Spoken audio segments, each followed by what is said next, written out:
It's been a hot minute since I've been this obsessed with something. And when I say obsessed, I don't just mean I really enjoyed the show. I mean that this show is all I can think about. I have no life anymore. I'm just thinking about this show. Heated Rivalry edits are flooding my Explore page. I'm binge watching the cast and crew interviews. I'm so jealous that Ilya gets to look at Shane's hole. Y'all, this is craziness. That's insane.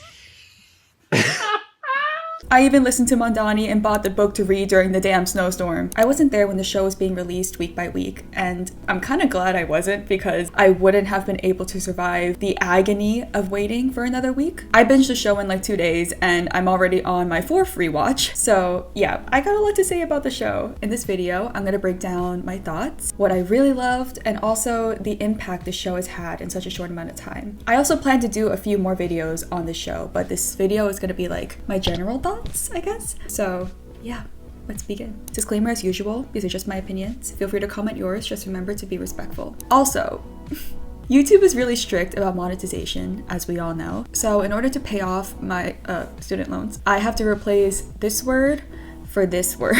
It's really stupid, I know, but just bear with me. In case you've been living under a rock, Heated Rivalry is a new show based on a book series written by Reid. The show was made for Crave, a Canadian streaming service, and it was picked up by HBO in the US. The show has 6 episodes that were filmed in the span of 30-something days, with only 2 cameras and a relatively low budget. But none of that is obvious while watching the show. Heated Rivalry follows 2 Major League hockey stars, Hollander and Ilya Rozanov, over the span of 8 years. They meet in their rookie season and are pinned against each other by the media. But then they begin having snacks in private, which leads to a magnetic pull that neither of them fully understands. Now, I just want to say that Heated Rivalry isn't the first of its kind. We've definitely seen a rise in the campy, erotic romances. I think that people will either love or hate this genre. While some provide a great source of escapism, some others can also be viewed as ridiculous and quite angsty. But I've held on to hope that this genre can actually be taken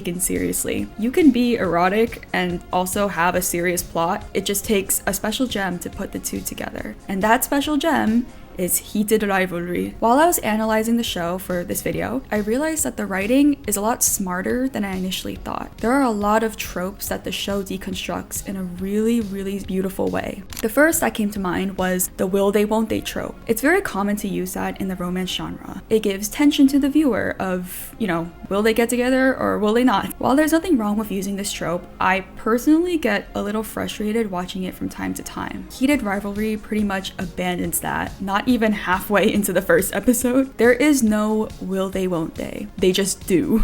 Over and over again. So our attention is redirected to whether or not their snacking will evolve into something deeper. Another deconstructed trope was with the character of Ilya. We once again have another stereotypical hot bad boy who doesn't want anything serious, but the show genuinely surprised me by humanizing him in deeply personal ways that I will get into later, I promise. So yes, the writing is very good and the romance is very hot, but for some reason I wasn't feeling the show in the beginning. Don't get me wrong, episodes 1, 2, and 3 were fine. I enjoyed it, but I wasn't obsessed. It wasn't until episode 4 that I finally locked the fuck in. Episodes 1 to 3 is the pregame, but episodes 4 to 6 will have you in shambles. And I'm gonna tell you guys exactly what it was that changed my perspective. Episode 4. Rose. Episode 4 opens with a montage. Shane and Ilya are very, very deep into their 6-year situationship and careers. They're very driven individuals, and they're also very driven snackers. They meet up to have snacks again, but for the first time, Ilya asks Shane to stay after. This is very surprising coming from Ilya, but Shane agrees. So what do these bros do? They awkwardly sit on the couch, watch hockey, and eat tuna melts. Like, bro, they literally woke up in each other's arms, and now they're sitting spaced out from each other on the couch. But the scene reveals that despite being in an absurdly long situationship, there is a lack of emotional intimacy in the relationship that, quite frankly, they might not even be ready for. Then Ilya takes a phone call that clearly stresses him out. The call is about his family, a subject that is deeply personal to him. There's one cut that I'm obsessed with in this scene. Ilya hangs up from the chaotic phone call and is clearly distressed. The music swells, And then we cut to him sitting on the couch, acting like nothing happened. Shane notices all this, and he asks Ilya how his father is. Ilya doesn't answer the question. He uses humor to deflect, but he does bring Shane closer to him. And then they do the nasty, but this time is different. So different that even Shane is overwhelmed, choosing to leave. I was screaming watching this, like, bro, where are you going? But this leads us into a theme that the show wonderfully deconstructs: repression. And I'm not just talking about repression of being in the closet, even though that is a big part of the show, but it's also the repression of emotional vulnerability. The show challenges toxic masculinity through Shane and Ilya's relationship. In the beginning of their very lengthy situationship, every time the two had snacks, that was it.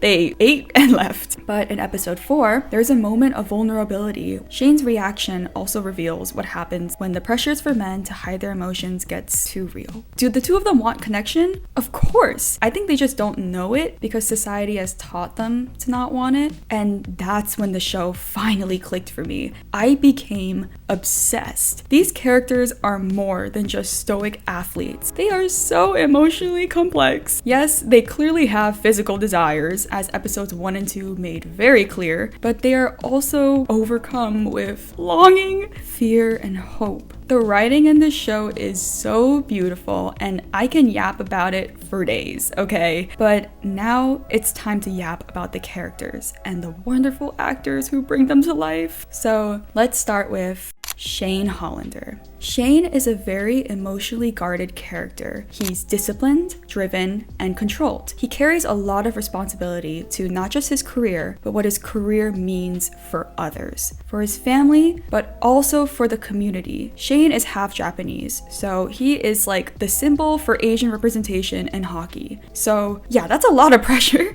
that he internalizes. He tries his very best to put up a professional image to everyone, even his family. He's very, very stiff and closed off, but thanks to Hudson Williams' incredible performance, you can see him start to crack. If you just look at his eyes, you can literally see the hundreds of thoughts that are flying around inside his head. But because Shane has put up this image of being very put together, responsible, and stoic, he kind of has a hard time forming words. And if he is able to, he'll choose to not say them because of the discomfort it brings him. Communicating brings the risk of vulnerability, which is something that he's been avoiding for like his whole life. Now, here comes Ilya, who completely destabilizes Shane. What starts off as just a fling evolves into deep feelings for one another. Ilya represents everything that Shane won't allow himself. Emotional freedom. It scares him so much to the point that he panics and leaves. But in the last 2 episodes, Shane learns that vulnerability isn't something to be scared of. It's also not something that makes you weak. It makes you human. I loved Hudson Williams' portrayal of him. If you didn't know, Shane is on the spectrum. Hudson Williams has spoken about his portrayal of Shane and his use of flat affect. According to Healthline, flat affect causes people to not express emotions in the same way that other people might. It's just being immobile in your seat and taking 10 seconds to move your hand to do something because you don't know what this movement looks like or means. Both Hudson and Reid have spoken about how they drew inspiration from people in their lives who are on the spectrum. All of this results in a wonderfully caring character and portrayal. Guys, I'm gonna be so honest. I didn't like Ilya in the beginning. I know, I'm sorry, okay? But I came around eventually. When we're first introduced to Ilya, he is the typical shredded bad boy. I was worried that this character was only gonna be reduced to that bad boy trope. But as the show continues, the layers are peeled back, and we get to see more and more of who Ilya actually is. While Shane struggles to communicate, Ilya actually struggles with not wanting to communicate, at least in the beginning. Bro is just trying to chill.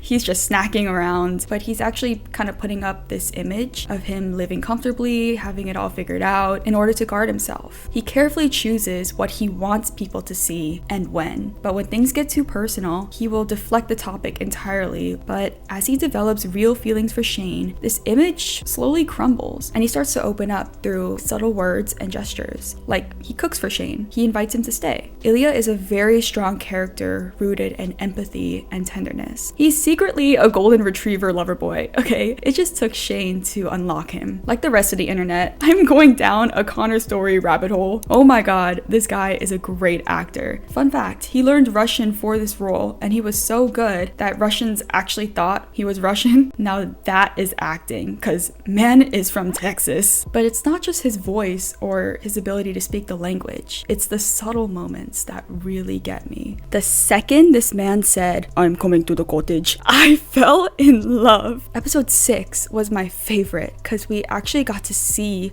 Ilya. He's still like, you know, the grumpy macho guy, but he can also be quite silly and awkward, and it's so adorable. Connor Storrie had some scenes to experiment with the humor while still remaining true to who Ilya is, and he did an incredible job. The technical elements of the show are absolutely wonderful. It still stuns me that they only had 2 cameras and a small crew. All of the colors were stunning. I personally have an issue with the way that modern films and shows look, but Heated Rivalry cured that issue real quick. The cinematography was very unique, giving a distinctive look and feel to the show. Everything technical just elevated the show to another level. There's one example that really stands out to me. In episode 1, the first time Shane and Ilya have snacks, it's in a very red and dark room. The lighting gives a very secretive and like erotic feel because it is very secretive and like erotic.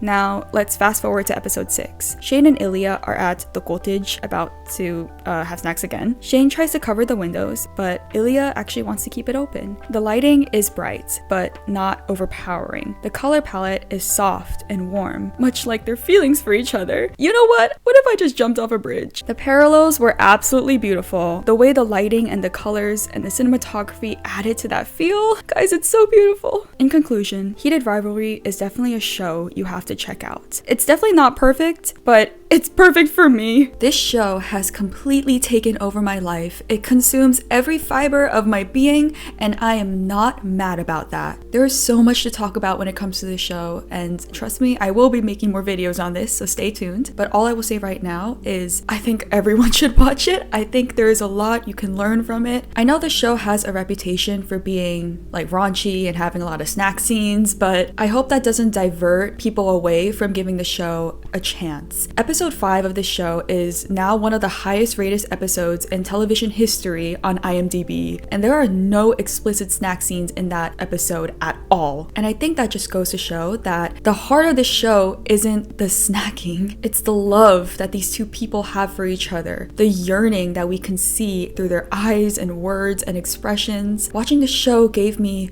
hope. Hope in genuine connection, hope in yearning, hope in love. And considering the state of the world and our lives right now, I think we could all use a little bit of escapism and hope. To its core, the show is so honest in its emotions, and it's just too much for me to handle, honestly. Like, I get so emotional thinking about it, and I'm so happy that the show is getting the recognition that it deserves. And I cannot wait to see what's next for not just the show, but everyone involved in it. Thank you so much for watching. Again, these are just my opinions. Feel free to comment yours. Just remember to be respectful. Follow me on Instagram and Letterboxd to see what I'm up to and what I'm watching. Also, I thought it was time I finally, talk about myself a little bit. I am an aspiring screenwriter, filmmaker, and creative based in New York, and I'm looking for more experience on sets and collaborating with people. So if you would like to collaborate and make something with just as much heart as Heated Rivalry, please reach out to me. So yeah.